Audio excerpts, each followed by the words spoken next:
Put me in, coach. I'm ready to play today. Welcome into the Golden Sombrero Show on BlazeRadioOnline.com. You're just listening to Center Field by John Fogerty. Or however that. Fogerty. Yeah. Fogerty. Oh, I got it. Let's go. Big music guy I am. All three of us, we're in the same studio today because currently some problems at the studio, but that's fine.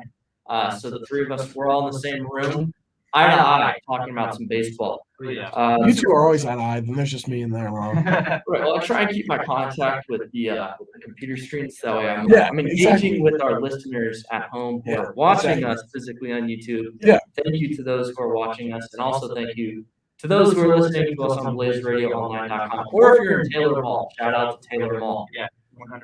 People in Taylor Mall do not get enough credit. No, they don't. They really don't. It's the highlight of my day when I'm walking through there. Anyways, last week, Cole, we kind of talked about the Braves. Yeah. I want to give you a little platform so that you can talk about them because you weren't here. You were celebrating your 2-year anniversary with our dear friend Madison. So congrats to you. Congrats. Oh, thank you. I appreciate it. See, I texted him that day. You're the loser. There's a winner and a loser, I suppose. Yes, but Cole, go ahead and talk about just your thoughts on the Braves championship because Ryan and I already talked about it. Yeah, 100%.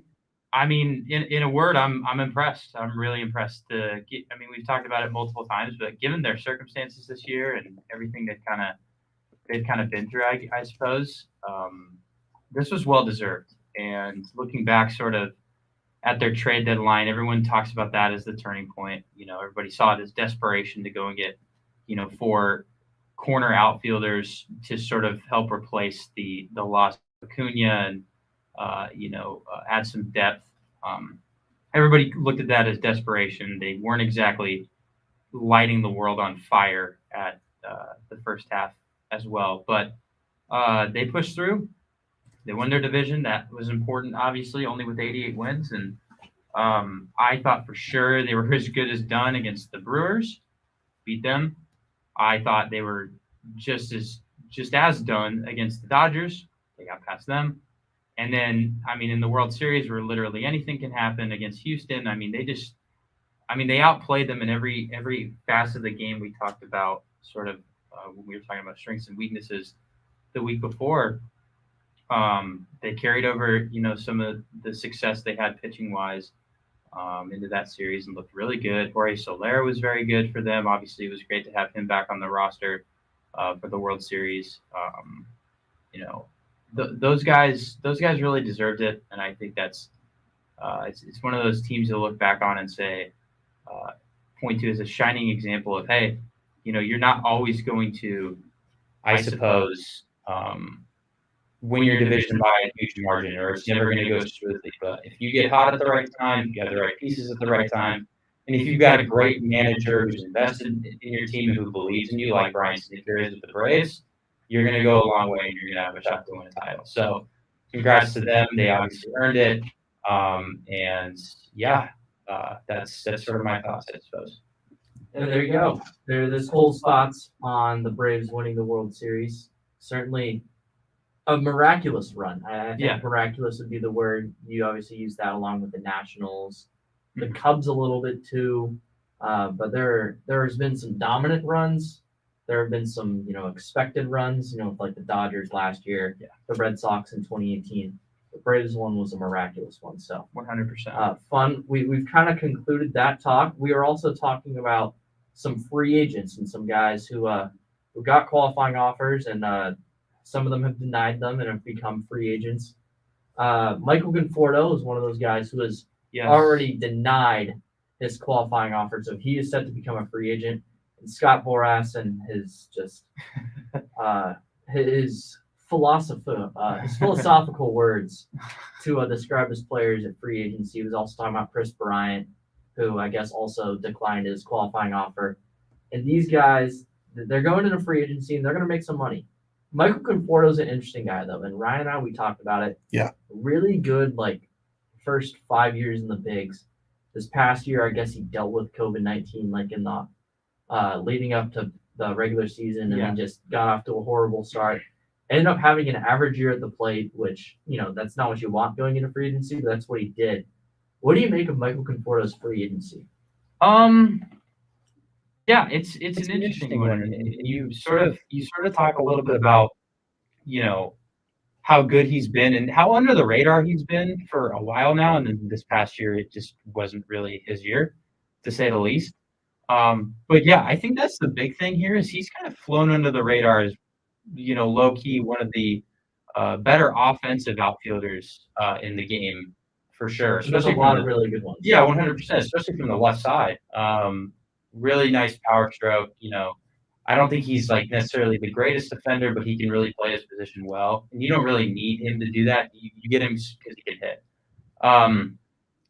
Yeah, sort of interesting. I mean, we'll see kind of where he goes. I know outfield is always sort of not really on the same level as pitcher, but you can never have enough depth at that position. So at bare minimum, I could really see him signing a pretty team-friendly contract with a team that is going to compete.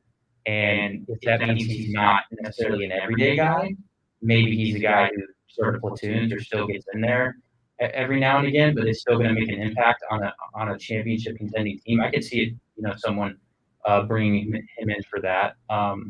Yeah, that sort of shocks me. I figured, you figure guys like that sort of kind of you associate him with one team for so long, and then you can't really start to imagine them with someone else. He's sort of one of those guys. I feel like when I've thought about the Mets in the past, I've always thought about him as sort of like one of those mainstays. So it'll be interesting to see what happens. And I think part of that is because he was a rookie on that 2015 World Series team. Yeah. The team, of course, in which Ryan, 2015 Kansas City Royals, ended up for a long time, I thought my life had peaked in 2015. It's not peaking right now. And then my life peaked in 2020, right before COVID hit with the Chiefs. Since then, it's been a downward trend. Yeah, I'm sure it's part of karma for something that you did in our dorm room, which we do not have to mention. Okay. Like I said, we don't have to mention it. Why'd you have to bring it up in the first place? Because you're talking about how your life has been a downhill spiral ever since the Chiefs won the Super Bowl, and there's an event or an occurrence that happened that comes to my mind that I told you about, and you didn't do anything about it. Ever since then, I'm never gonna live that down. Yeah, I'm never gonna you live shouldn't. It That down. was so lame of you. Anyways, like I said, we're not gonna dive into what happened, but Ryan, I mean, let's talk about some baseball here. Michael Conforto declines the qualifying offer. We talked about how he was offered it on the last show. What did you make of him denying it? Because he was a guy that we said, hey, sign this, play back where you're somewhere comfortable. You make like $18 million, and then if you have a good year, which is basically all Michael Conforto has done in his major league career, right? And you go out and you make a ton of money. But so, what did you make of it, Ryan? I didn't expect him to take the qualifying offer. I thought he was going to try to get more. And here's the thing: he's battled a lot of injuries over his career. I think he battled a hamstring injury this year, and I think that definitely has an effect. Sorry, we have rules to put on masks, and I completely forgot, and I don't want to get yelled at. So sorry about that. I want to make a comment on it, but yeah. But here's the thing with Conforto. When he is healthy, he plays very good baseball. And I think he's still a starting caliber right fielder. So I think he's going to get the money to be a starter, but I also don't think he's going to get the money that he'd be hoping for if he stayed healthy and had been playing like he did in 2019. So this definitely does take a hit. I don't think that he's going to get $20 million a year, but I think that he'll be able to get near 15 a year. And it might be a short-term deal just trying to prove that, hey, I'm still a very good right fielder and can play well before he can get more money. So it just depends. But I think he's definitely still one of the better right fielders in the game right now. Yeah, Cole was just mentioning it. There's a lot of really good outfielders right now. Like Conforto, entering last year, put up like a 150 OPS plus. Yeah. And no one's regarding him as a top 10 outfielder, but that's just how good these outfielders are. And I remember Cole and I were having a debate of who the 10th best outfielder was going into last year on one of the shows that you missed, which is fine. We can't make them all.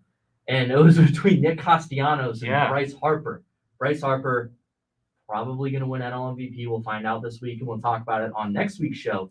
Once again, BlazeRadioOnline.com or YouTube at 6 every Sunday, the Golden Sombrero Show. You just mentioned MVP. I'm going to go into a rant in a little bit. Yes, I will let you talk about it, and I'll tell you why you're wrong. No.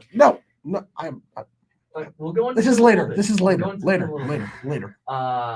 And then Nick Castellanos, who had like one of the best years. He won a Silver Slugger, which means he was a top 6 hitting outfielder this year. Yeah. And then there's also like Byron Buxton, who doesn't play at all, but he's really good. Like there are so many good names who are like, I mean, no one's not going to put Bryce Harper in their top 10 anymore, which makes me happy. But top 10 players in the MLB? Outfield. Top 10 outfield? I don't know, dude. I still think he's right around 9 or 10. Yeah, I mean, I definitely think he's in the top 10. There's a case. There's definitely a case. One of the names we were all mentioning in front of him was Cody Bellinger. No one's going to put him in front of him anymore. No. That's not going to happen. No, Bellinger's not the same. He's fallen way off. He belongs just outside. Wait, hold on. No, I can think about putting playoff Cody Bellinger in there. I mean, playoff Cody Bellinger. You're talking about. I'm just messing around. Because if you're going to talk about playoff Cody Bellinger, you also have to talk about 2017 and 2018 playoff Cody Bellinger. Mm-hmm. That guy was not good. Yeah. But he's been a lot better in the past. So yes. I get what you're trying to say. So yeah, we'll have our full list of like outfield and infield and positional rankings that we'll do later on in this offseason. Yes. Especially considering the fact that it could be a little bit of a longer offseason than what we wanted. Oh, yeah. Gosh, this is going to be a brutal one. After we went from a really long one to a normal one, and then we might go back to a long one. We'll talk about CBA stuff, but we have other awards and whatnot we can talk about. Yep. So let's jump into that. We'll continue to talk about other free agencies and other stuff when that pops up. But let's talk about Gold Gloves first because I have these already pulled up, and it's just going to make it easier on my life. So we'll start in the National League. These positions, it was owned by the St. Louis Cardinals. They became the first team in Major League history to have 5 Gold Glovers, and Yadier Molina could have made it 6, but the catcher one went to Jacob Stallings, who's a very good defensive catcher. 21 defensive run saves, which saved all catchers. It's not the only stat, but it's one of them. Max Fried got the pitcher one, and we saw some of his defense on display in the playoffs this year when, of course, the main play comes to mind when he covered first. He was late getting there, but he was running hard, and his head was down. So that was what ended up happening. Goldschmidt, St. Louis Cardinals first baseman. Tommy Edman, St. Louis Cardinals second baseman. Nolan Arenado, who won the National League Platinum Glove. I don't think he should have won the Platinum Glove this year, but it's really hard to argue him winning the Gold Glove at third base. Brandon Crawford wins it again. San Francisco Giants shortstop. Tyler O'Neill wins the left field Gold Glove for St. Louis once again. Harrison Bader, of course, their center fielder, who is just a monster out there in the outfield. Only 103 games. He had 15 defensive runs saved, which led all center fielders, and that's saying a lot that he missed 60 games and he still lead that out there. Then Adam Duvall, who of course played for the Braves and the Marlins, he wins it out in right field. Also played some time in center field for the Braves after Cunha Jr. went down. Christian Pache wasn't playing well. Ender Inciarte was kind of left off the roster. So anyone on here shock you guys? What do you make of this National League Gold Glove list? And we've talked about it in the past. It's sort of, I feel like, becomes either a seniority award, where if you've just been on some ungodly run, kind of like what Arenado's been on, you're probably going to get it. Or it's just kind of, I don't know. It's a weird award. The one takeaway I have for sure is, just looking at it, kudos to Adam Duvall, but I am pretty impressed that he is on here. Just because I feel like there was definitely some better defense to be had in right field in the National League. Now, kudos to him for obviously, like you said, taking over some time in center as well. Like, that's no small feat, but that's not what you're really judged on here. And I don't know for sure because I don't really have any stats or anything in front of me at the moment. But I think it's interesting that he got in there. I just feel like there would be other right fielders who would probably fall in ahead of him. It's kind of tough to say. It's weird to see a guy like Mookie Betts not really out here, but I've obviously given he missed a lot of games. He missed a lot of time, so that plays a factor into it as well. I guess that's like kind of my biggest sort of and it's not even really a head scratcher, I would say, but I'm a little like, just a little befuddled, I'd say. But other than that, I mean, the biggest takeaway is the Cardinals are really good at defense. We knew this. Yeah, this is kind of a known fact, and I think the awards are obviously backing it up because they have no shortage of those across their defensive alignment. So, yeah, big time for them. Ryan, NL Gold Glovers. You What know, do you think? The Cardinals have been one of the better defensive teams for years, and I think that looking at it, it's kind of like at this point, Arenado's a lock to win it. I know we talked about last night, Dom, about Manny Machado, who you said until I believe It was late May. he was really up there He was giving better than a Arenado push at the beginning of the to year. get the award. Like you said, yeah, he was, and then had a bad week with a couple errors, and that's where Arenado took over. And I think that when you look at the outfield for St. Louis, Harrison Bader and Tyler O'Neill were great defensively. Harrison Bader, we've known how strong he is as an outfielder, so it doesn't shock me to see him get the award. Tyler O'Neill is known as more of a power hitter, but still played some really good defense. But, of course, Paul Goldschmidt, he's one of the better defensive first basemen in the entire MLB. So the Cardinals just proved that they are one of the best defensive teams and that they can continue to do that. And defense was big for them as they were able to go on that long win streak to push them into the playoffs. Yeah, so it's fascinating. You mentioned the third base, Arenado. He, of course, won the Platinum Glove. He should not have won the Platinum Glove this year. It was, I'm going to say this in quotations, and I'm saying that for the radio people, and then the people on video. It was a down year for Nolan Arenado. Still an elite defender, especially over at third base, but I don't think he should have won the Platinum Glove. I think it could have gone to Brandon Crawford, who was elite all year at shortstop. Harrison Bader, of course, leading all center fielders, which is, of course, one of the most important defensive positions. Despite playing 103 games, I think that's pretty impressive there. So those are the two guys I would have preferred it to go to, but it's hard to argue it going to Nolan Arenado. But it's so hard. Because here's the thing. Next year, he's probably going to tie Ichiro for the most to start out your career. Right. 10, he's got 9. It's incredible what Arenado does in the field, and then he also can back it up with his bat. So yeah, 100%. He's pretty good. And yeah, you were talking about it, Manny Machado. Machado is like a top 5 or 10 defensive third baseman all time. And he's gonna walk out of his career with 1 Gold Glove, which is wild. It's just because that's how good some of these other guys are. Nolan Arenado, he's either 1 or 2 with him and Brooks Robinson. Yeah. It's kind of hard to put him above Brooks Robinson right now because Brooks Robinson won, I believe, like 15 Gold Gloves. Yeah. Just but wait. He's on pace right now. He's on pace to He's be on pace. Yeah. He's So we just got to young. be patient. Arenado's still like young. Yeah. He got drafted out of high school. Yeah. He's never really had injury problems, and he's already got a long-term contract, so he's not just gonna like walk away from the game. So Arenado, he's gonna be right there with the level of Brooks Robinson. So I feel bad for Manny Machado because he plays elite defense. I do. Yeah. I do too. He had a really good year. Yeah. At the beginning, he looked like a Gold Glover, and then he hurt his shoulder.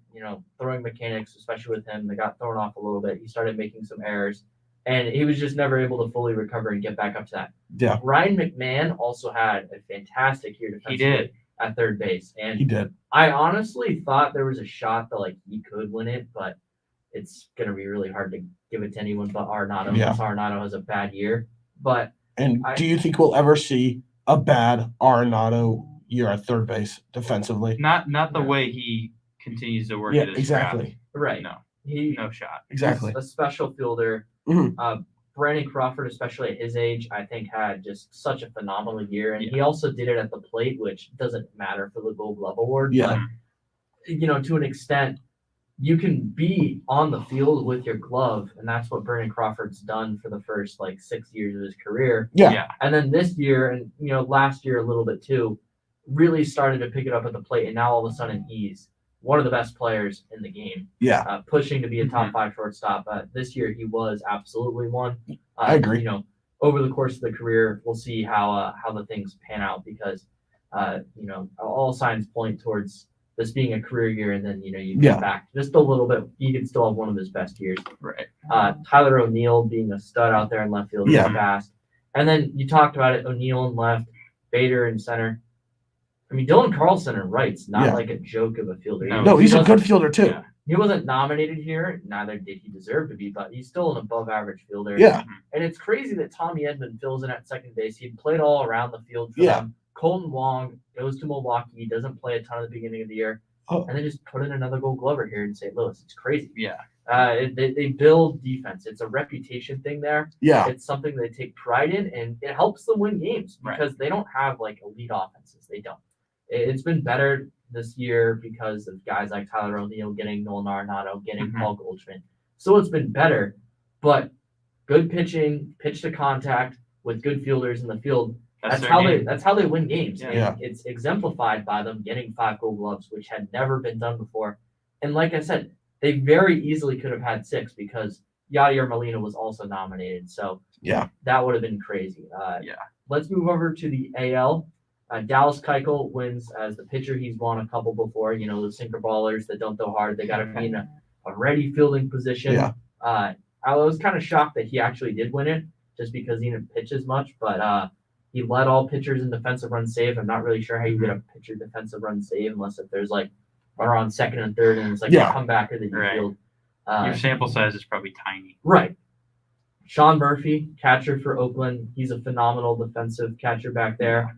Should have been Salvi. I'm kidding. I am kidding. He was nominated though. He was. Mhm. He was. I'm just but- joking. Yes. I'm just joking. I'm joking. I'm joking. I totally forget what the name of that show is, but I can't stop watching it. I think you should leave. I think you should leave. Yes. On Netflix. Highly recommend for you to call into whoever's listening. Yuli Gurriel, he won the batting title and he wins a Gold Glove here for Houston. Marcus Semien, second baseman for Toronto, so he wins the Silver Slugger there. He also gets the Gold Glove. That's probably why he was an MVP finalist. Oh no! Matt Chapman, of course, third baseman, one of the best defensive third basemen in the league, and Yep. one of the best ever. Carlos Correa, shortstop, he won the American League. Absolutely not. Absolutely not. He should not have won that. And I'll talk about it, but Yes, sorry. we can. Not to say he wasn't deserving of it, but the guy who you're going to talk about was also very, very Yeah. deserving of it. Mhm. Andrew Benintendi, Kansas City Royal. Woo! Also Kansas City Royal. Michael A. Taylor. Woo! And then Joey Gallo, right fielder. Yeah. Yeah. Very interesting. Yeah. Ryan, you're an American League fan. I'll jump to you first, and then Cole, you can give your thoughts. All right. I mean, Ryan, go ahead and start with shortstop. Talk about Nicky Lopez. No, I'm actually gonna start in the outfield. Okay. Go for it. Missouri knows how to get it done in the outfield, gentlemen, especially in left and right field, left and center Four fields. of the 6. So that's the first thing. Andrew Benintendi, I've always been a fan of him, even when he was on the Red Sox. So when the Royals traded for him, I was pumped. They need to lock him up. He's just so good at the plate. It's when he's healthy, and then as well in the field. And then Michael A. Taylor led all of American League outfielders in defensive runs saved. I believe he had 11. So he was really good this year. But yes, I'm going to go to shortstop, which is an absolute joke. Nicky Lopez deserved this award. He led the league in outs above average and runs prevented. How is he not even a finalist? I thought he was a finalist. No, Oh, he wasn't. he wasn't even a finalist. Yeah, that was the big controversy was that. And you guys know me. I have defended these awards for years because of Alex Gordon. I'm gonna say it. You're realizing. I'm going to say something. The light. lone guy who's keeping his belief alive. Yeah, I was the only one. You know what? Screw the Gold Gloves after that. Yeah. Nicky Lopez deserved that. Over his career, he has been able to stay on the Royals roster because he is so good defensively. This year, he became the first Royals shortstop ever to hit 300. So he's got the bat now, but it's always been that defense, and he was elite defensively this year, and he has been. He should have won this award. I'm not saying Correa isn't deserving, but Nicky Lopez should have won it over him. So it's just a joke. No, 100%. And he definitely I think he definitely picked up his game because I remember you were saying, Ryan, like a while back that just overall he needed to sort of grow as a player and sort of pick up his production because there's guys in the minor leagues like Bobby Witt who are going to be up very soon, and so I feel like this year, yeah, 100%. And I saw him sparingly this year, but you saw a sense of urgency, like he was playing for his job kind of. And so I definitely feel like he was snubbed to at least be a finalist. I mean, if he was a finalist, I think like, okay, we can maybe let this thing slide a little bit. But the fact that he wasn't that was. I'd be a little bit less upset if he was just at least a finalist. Mhm. I'm frustrated because he should have been a finalist at least. Here's the thing. With how Nicky Lopez stepped up and boosted his production this year, they're now shifting a lot of things around him potentially being the guy at short instead of Bobby Witt or Mondesi. Mm-hmm. So it's going to be interesting what the Royals do there. Yeah, the Royals, just whole roster complexion is very interesting because they should trade for Eric Hosmer. No. Hey, before you got Bob Melvin, we had a good deal. Yeah, we did have a good deal. I would 100% traded Eric Hosmer straight up for Mike Matheny. And $10 million. Oh yeah, sure, whatever. Not my money. But yeah, I mean the Royals are interesting because they do have some good players out there, and they have some players who, Mondesi, who's shown a ton of flashes, but he's basically an infield version of Byron Buxton, but he really not is. not like putting up like 200 OPS. Here's the thing, and Mondesi came out and said his focus this offseason is staying healthy. Buddy, that should have been your focus 3 years ago. If that guy could stay healthy, he could be a top shortstop in this game. Mm-hmm. Sure. He's probably not going to play shortstop anymore, but it's just sad because he has all the tools. He's got the range. He's great defensively, but also the bat has finally come along. Just stay healthy, please, for my sake, for the Royals' sake. Yeah, for your sake, I'm sure. He's probably at home thinking about oh yeah, I got to put on more muscle this offseason so I can stay healthy. So Ryan Blank's happy. So Ryan's pleased. See, this is why it's so hard for the Royals to even think about trading him. It's because first off, he can't stay healthy, so there's not a lot of value. Right. But when he plays, he is good. He's really he good. His value, but Exactly. The problem is there's not enough of it shown. Yes. Yeah. 100%. So it's kind of crazy that this whole just happens because the Royals are a fascinating team. Then you have the Tigers in the division, you have the White Sox in the division. So they're in an interesting spot. Is Michael A. Taylor coming back next year? They signed him to a 2-year extension. Yeah. Okay. So I was gonna say, there's a hypothetical world that exists in my mind. I've mentioned how I think Mondesi could go to center. Right. Exactly. I mentioned it. We saw Tatis go out to center field. They're both really fast guys. The Tatis things. We don't even talk about it. The whole thing is he didn't like it. But it depends what the Royals do at second base because they can always push Merrifield out to right field. Maybe put Bobby Witt at second, and then throw Bobby Witt at third. Then throw Mondesi at third. They would give Mondesi a shot at third. Yeah. So or just put Nicky Lopez back at second. Yeah. Hunter Dozier's probably gonna get traded, is my prediction. Okay. Just because he was horrible this year after signing the extension. They're just trying to get rid of him. Is he gonna get traded for Eric Hosmer? No. No. Yeah. No. Darn. I'm gonna keep pushing it because it's no, but I think he's gonna get traded. I think Santana's gonna get traded too because Nick Prado's coming. So yeah, that's true. So is Eric Hosmer. Oh God. No. Please. Okay. All right. Please stop. I'm scared. Okay. Let's talk about the other award. You got Gold Gloves. Now you got Silver Sluggers. The American League. Here you go, Ryan. Here's your boy, Salvador Perez. He got his 4th Silver Slugger. It's hard to believe that he is 4 Silver Sluggers, but he's been one of the most dependable hitting catchers. Well deserved. Yes, him and Yasmani Grandal had great years. Perez obviously led the American League in home runs, which is a tremendous accomplishment. Or led baseball in home runs, I should say. The guy he was tied with, Shohei. Vladimir Guerrero Jr., first base. He wins his first Silver Slugger here. Obviously had that breakout year. MVP finalist. Another MVP finalist, Marcus Semien, second baseman. He wins his first Silver Slugger. Rafael Devers, not an MVP finalist, but felt the need to say that. He wins his first Silver Slugger as well. So you had 3 infielders win their firsts, and then Xander Bogaerts wins his 4th to round out the infield. So you had 4 AL East infielders, and you had an AL Central backstop. In the outfield, you also have 3 guys in the AL East. Teoscar Hernandez wins it back-to-back years. Aaron Judge wins his 2nd Silver Slugger. Hard to believe it's only his 2nd, and it's his first one since his rookie year. But it happens when you don't play all those games. There's only 3 of them, and when there's a ton of really good outfielders, like we mentioned, they don't always get handed around. So Judge, he stayed healthy for the most part of this year. Played 155 games. He wins it.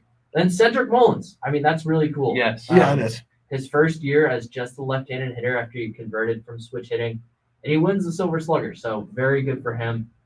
The entire outfield, AL East, and then the lone AL West representative, designated hitter, basically / pitcher, Shohei Ohtani wins the Silver Slugger. So anything that stands out here? I mean, I think they pretty much got this right.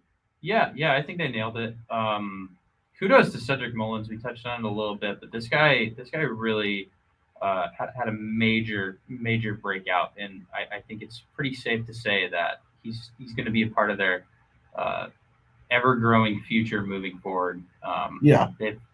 They've got a bright one for sure, but only time will tell when sort of all that gets put into work. But yeah, he had a really good year this year. Really impressed with him. Yeah, you touched on Judge, well deserved. Again, when the guy stays healthy, he's a top 5 player in baseball. I think that's tried and true. Is defensively, he's an asset. At the plate, he's a monster. He's just got to stay healthy. He's one of those guys. So outside of that, I mean, again, Salvador Perez, that's really well deserved. Obviously, who else are you going to really give it to? And then Vlad, I mean, really no surprises here, to be completely honest. Yeah, I think they nailed it with the American League for sure. Yeah, I think they did a very good job. I think they nailed every single one. I think there's not one I can say, wait, hold on a second. There's not. I think they did a really good job with these. But also, at least Salvador Perez gets a little bit of credit for his season. Mm-hmm. And his 4th one, that's the Royals record for the most. Because he was tied with George Brett, who had 3 in his career. Mm-hmm. Also hard to believe. Yeah, which is crazy. And he now ties it. Well, breaks it. So Salvi continues to just get better. And the crazy thing is, in 2019, he didn't play because he needed Tommy John surgery. Then you see him hit over like 333 in the 60-game season in 2020, and then should have been an MVP finalist this past year. It's incredible what he's done since coming off of a surgery that could end his career. So, But I think they really did nail the American League Awards for Silver Slugger. Yeah, one guy who I think could have won it, Jose Ramirez at third base over Rafael Devers. Both of them obviously had really good years. Yeah. I think that's one where you could point to and say, hey, he could have won it. You could also talk about Bo Bichette at shortstop over Xander Bogaerts. But once again, both guys had really good and equal years. Now you're just getting nitpicky. Yeah, exactly. Right, and Bogaerts was really good until he got COVID like in September. Yeah. And then his last month of the year was pretty disastrous. And then a couple days off, jump in the playoffs, and he was back. So, And like I said, just nitpicky, but figured I'd throw out some of those names. And then you could have also, you want to give a shout out to Yasmani Grandal, who had a really good year, especially walking wise and power wise. Mm-hmm. Not obviously on the power level as Salvador Perez was this year, because quite literally no one was. But he also. No, Vladdy was. Vladdy was, yes. Vladdy and Ohtani. Yeah. Because those guys, they had the home runs, right? Yeah. No, it was Vladdy. Ohtani only had 46. Only. Yeah. Only. Whatever, right? You know what I'm saying. But that's the way that the Silver Sluggers walked out. We're going to go to a quick break here. When we come back, we will talk about some of the little bit of trades that have gone down, break those down, and also just talk about some of these other teams that have resolved some situations. The Mets, they're kind of in a weird spot because they don't have a GM or a head coach. Oh, boy. Manager. I don't like when people call baseball coaches. Yeah, you're right. Head coaches. Yes. Manager. Sure thing. I mean, you're right. So we'll be right back on the Golden Sombrero Show on BlazeRadioOnline.com. Here's a little minute and a half break.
Welcome back to the Golden Sombrero Show on BlazeRadioOnline.com. Dominic Stern, Cole Bradley, and Ryan Blank talking about the latest in baseball. I was reminded by my co-hosts that we did not talk about the National League Silver Sluggers before we went to break, so we'll start off with those guys. We don't want to be leaguist here and only talk about the American League, and we got to highlight the National League. Buster Posey, catcher, wins his 5th and will be his final Silver Slugger award as he has announced his retirement. Great player. Thank God he's out of the NL West. I'm sure Cole and I share the same sentiment because it's great player. Yeah, weird emotions with his retirement. I'm sort of like, it's bittersweet, but it's also yeah, he's gone. For me, it's him and Kershaw. They were kind of guys that were breaking into the league when I was first starting to watch baseball. Yeah. Of course, unfortunately, they're breaking into the league on divisional rivals who are both very good, and they just, like every other player in Major League Baseball, just kill our teams. And it's fun to watch because you got to respect good baseball, but at the same time, you also want to see your team win. So, Buster Posey retiring helps the Padres win. There's no other way around that. So that's the way I feel about that. First base, we got Freddie Freeman. A lot of people were talking about, down year for Freddie Freeman after a short game or after a short season winning MVP. No, he just took off midway through the year. It's his 3rd Silver Slugger. We'll see where he ends up going in free agency. We all imagine it's going to stay in Atlanta.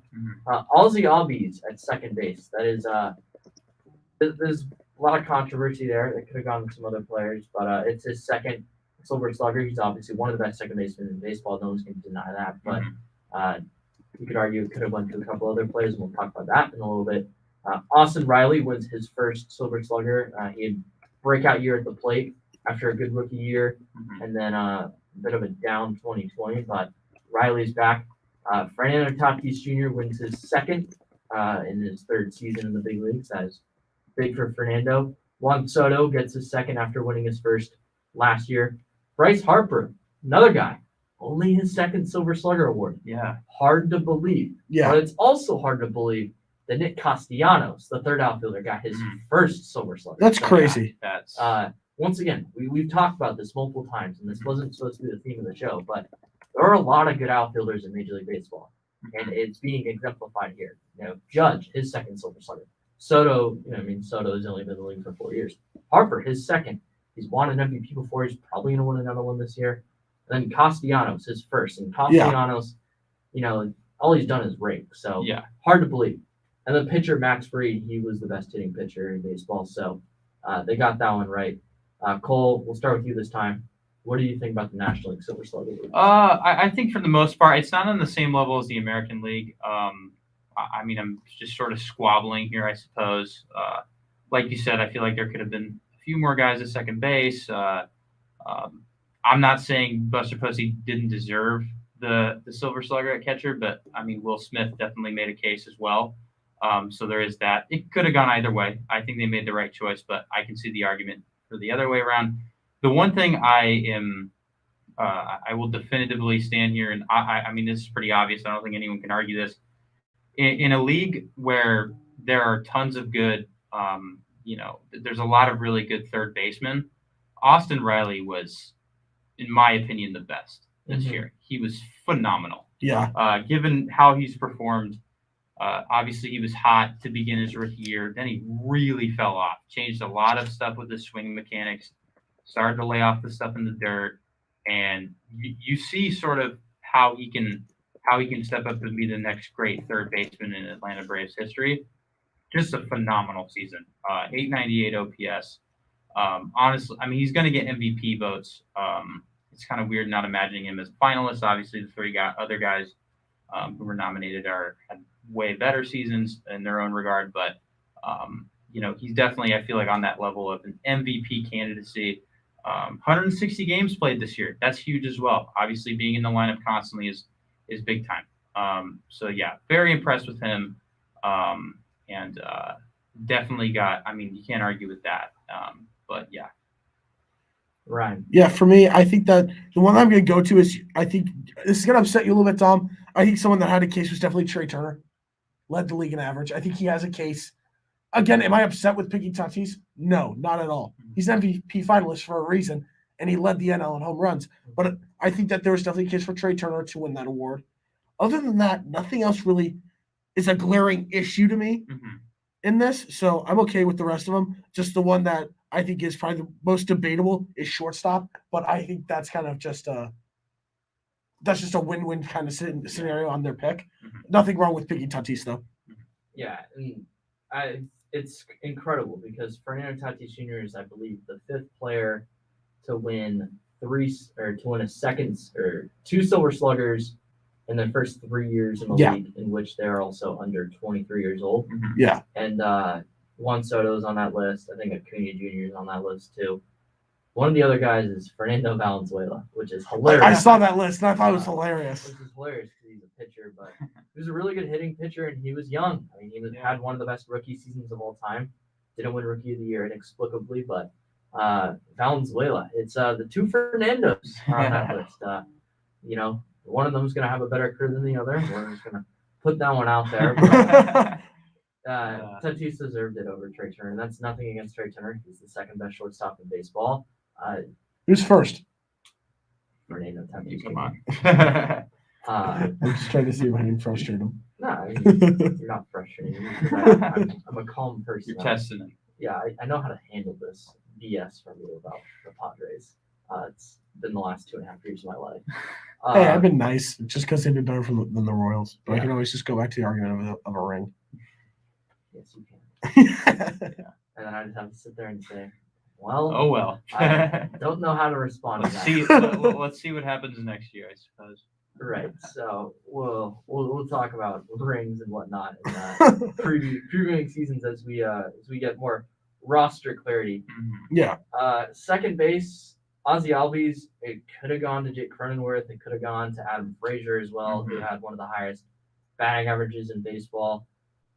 You could also throw Chris Taylor in that mix too. He played on second base. Yeah. There were some other guys who could have won this award. Nothing against Ozzie Albies. He led second baseman in RBIs, which is, that holds some merit because you're driving in runs and you score games by scoring runs. You win games by scoring runs. Excuse me. Yeah. So there's that. But I just thought it was interesting that Albies won it. It could have gone to someone else, but he certainly deserved it. 3 Braves infielders, and then Fernando Tatis Jr., and then 2 NL East outfielders, and then Nick Castellanos. So that's the way that it rolled. The Braves had 4 out of the 9 Silver Sluggers. Of course, one of those is the pitching one, but definitely something to note out there. One thing that I totally forgot about, and Cole, this is mostly about you. Yeah. The Diamondbacks that hired a new pitching coach. Yes. Brent. Brent Strom. What are your thoughts on that? Well, nice voice crack, Tom. I will say this: they gutted most of the coaching staff aside from Lovello. They're keeping him on as manager for at least the next season, with an option after this next season. One thing I will say is they've done a really nice job replacing and supplementing the guys that they let go. Bringing in Jeff Bannister as bench coach, former manager of the year in the AL. Joe Mather, who was an assistant hitting coach with the Reds, and I mean, look at the Reds' offense the past few seasons. I mean, that sort of speaks to itself. That's your resume right there, I suppose. And apparently, there's nothing but really, really good words that people have for him out there in the baseball community as well. So I thought that was a great hire. And then you get the guy who managed the best team in the American League, as evident by the fact that they moved to the World Series. Or who was, the pitching coach. Brent Strom, I really like this hire for a multitude of reasons, and the biggest is experience. What he brings to a pitching staff, I feel like, and you saw it this year with Houston, who had, at the beginning of the year, no Verlander, a lot of there was a lot of question marks and holes there, it felt like. And they still managed to pitch, among the best in the American League and just in baseball. Bullpen management was great. Obviously, that doesn't just come down to him. Yeah. But I feel like he also kindred those young starters well. I feel like he was a big part of Luis Garcia's development. Did a really nice job with Jose Urquidy and Framber Valdez. And because of that, they got as far as they did, or that was definitely part of the reason. I was not expecting this to happen, but kudos to the front office here in Arizona and Mike Hazen for pulling this one off. That is a huge step in the right direction, not just for, the pitching, but for the team's future as a whole. I mean, when you think of the Diamondbacks, one of their main strengths over the the last 5 or so years, discount the last 2 under Burgess, is pitching. They've always pitched well. They've played really good defense, or they've always been solid, and that has not been the case these past 2 years. So getting Matt Burgess out of there, who didn't have that same experience, who didn't have that sort of same notoriety in the clubhouse, who couldn't really sit down and talk to a guy and be like, here's what's wrong, here's what you need to do in order to fix it. I feel like Brent Strom is more of that guy, and he fits a lot more than Matt Burgess did in Arizona. So that's a huge hire. I'm actually really stoked about that. Is this going to make them compete right now? Absolutely not. No. I don't really think that's the point, though, because there's a lot of really young arms coming up through the Diamondback system who had a huge year this year. And when those guys get called up, I feel like he's going to be a big part of that. I don't really know what the plan is in terms of his future here. But he's going to be here, I feel like, long enough to see some of those guys make their way up through the ranks. So big time get for the Diamondbacks. Really happy with that. They're definitely making steps in the right direction in formulating this new coaching staff to surround Lovello with. Yeah, I think it's a great signing. I think that when you look at it, it's more about the development, like you're saying, and having a well-respected and a very good pitching coach to help develop the young guys. I think that's going to be great. I also think it's going to be helpful for the more continued development of Zach Gallen as well. Yeah. So I think this is a great signing. It also helps that he lives in Tucson. So he has that connection to want to come here. 100%. So I think that's a great signing for them. I think it's great to get a well-respected and a veteran pitching coach to help those young guys. So I think it's a great hire. Yeah, I think it's good too. I would also caution you because my team signed an old pitching coach and it went horribly. Now, Brent Strom doesn't have problems with injuring pitchers and pitchers refusing to work with him. I was about to say, But you can also run into an issue where he becomes out of touch with the pitchers. So there is that issue, but I think Strom is a better pitching coach than Larry Rothschild was when the two teams hired them. So 100%. Really good hire from Arizona. And I just wanted to get your perspective on that. Yeah, 100%. Ryan? But also, look, Rothschild came from the Yankees, where they still weren't a top-tier pitching team. No, I mean, he did good work there. He did, but it wasn't the amount of success that Brent Strom had. Right, but it was very telling when Sonny Gray and Lance Lynn were like, we don't like this guy. Yeah. We don't want to pitch for him. Sonny And then Gray they gets went traded to elsewhere. Cincinnati. Yeah.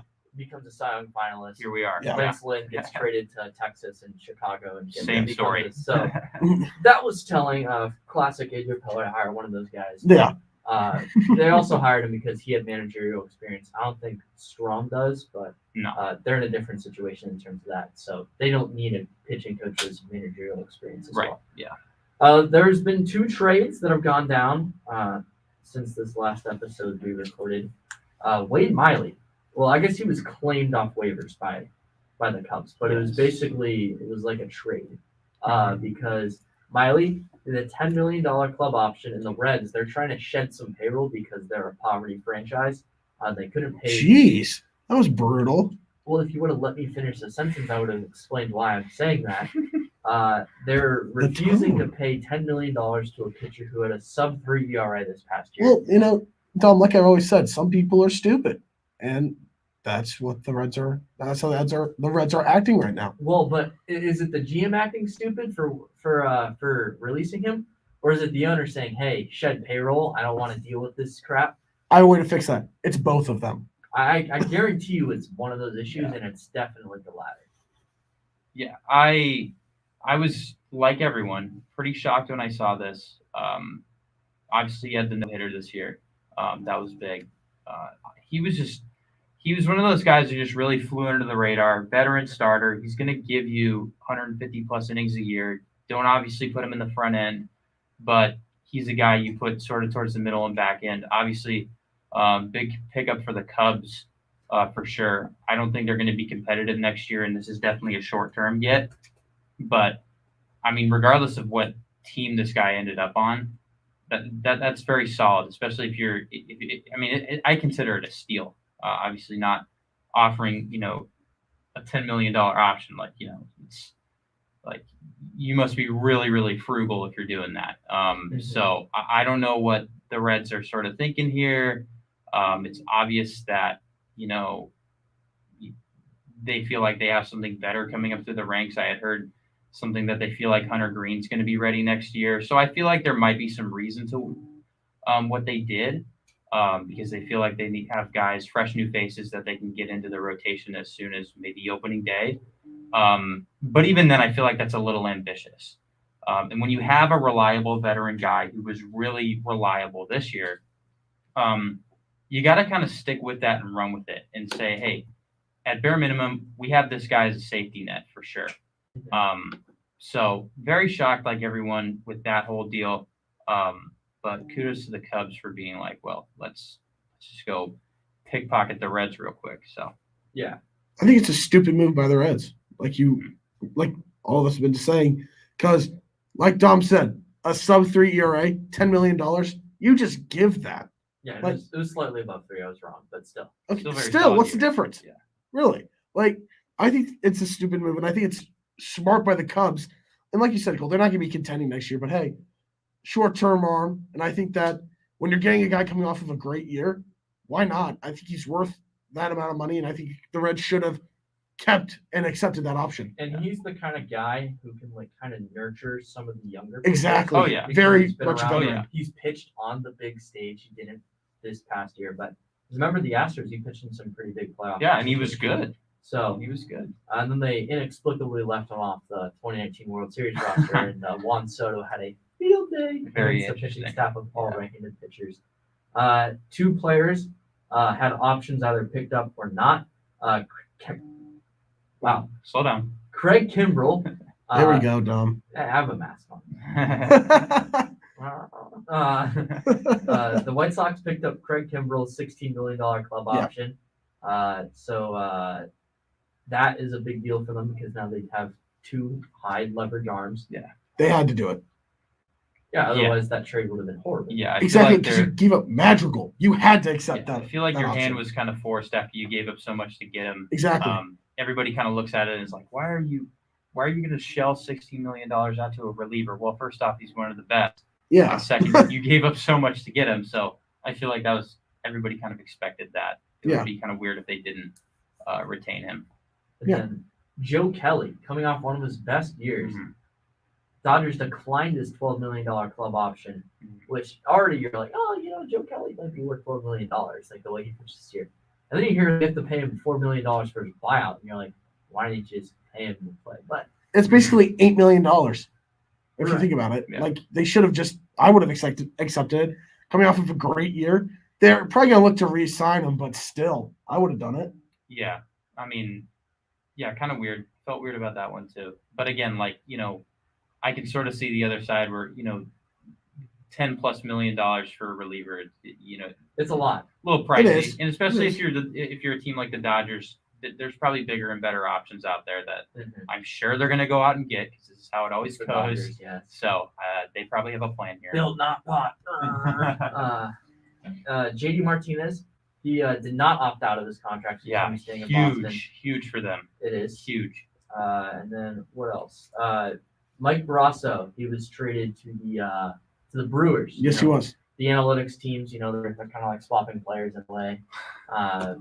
Brasso, right-handed bat, really good against lefties. Yeah. Basically non-existent against righties. Yeah. And you're going to see, I'd imagine they're going to platoon Brasso with, Rowdy Tellez or Daniel Vogelbach, the GOAT, over at first base. So that'll be interesting to see how Milwaukee handles that. The Rays, they kind of get these guys for 2 years. They just ship them off for other stuff, and they utilize those guys, and it's a cycle over there in Tampa Bay. Yeah. 100%. So that was something funny to watch. Andrew Heaney signed an $8 million contract with the Dodgers, and that's scary to me because Heaney had a really bad year. He's had a couple of decent years for the Angels, and if you have a decent year for the Angels, how good are you? Because the Angels, Very true. they're an interesting franchise. So I'm scared that like he could like find his potential with the Dodgers, and I just know that's what's going to happen. Yeah. Absolutely. Other than that, I think those are the baseball transactions. So far, teams are starting to non-tender their players. I haven't seen any like big names where you're like, whoa, Yeah. that was big. But yeah, Buster Posey, I mean, was the big news. You had those 2 pickups. Yeah, that's it looks like it's it. So that's gonna wrap up this episode of the Golden Sombrero Show. We thank you all for tuning in on this fine Sunday night. You can catch us next week, Sunday, 6 p.m. BlazeRadioOnline.com on YouTube, Ryan Blake's YouTube channel. That's always the place to be. We'll catch you next time. On behalf of Ryan Blank and Cole Bradley, thank you. And if you're still on BlazeRadioOnline.com, we got the college basketball bonanza with myself, Nicholas Hodel, and the Blaze Radio debut of Dom Contini. So stay tuned for that. Thank you all for tuning in.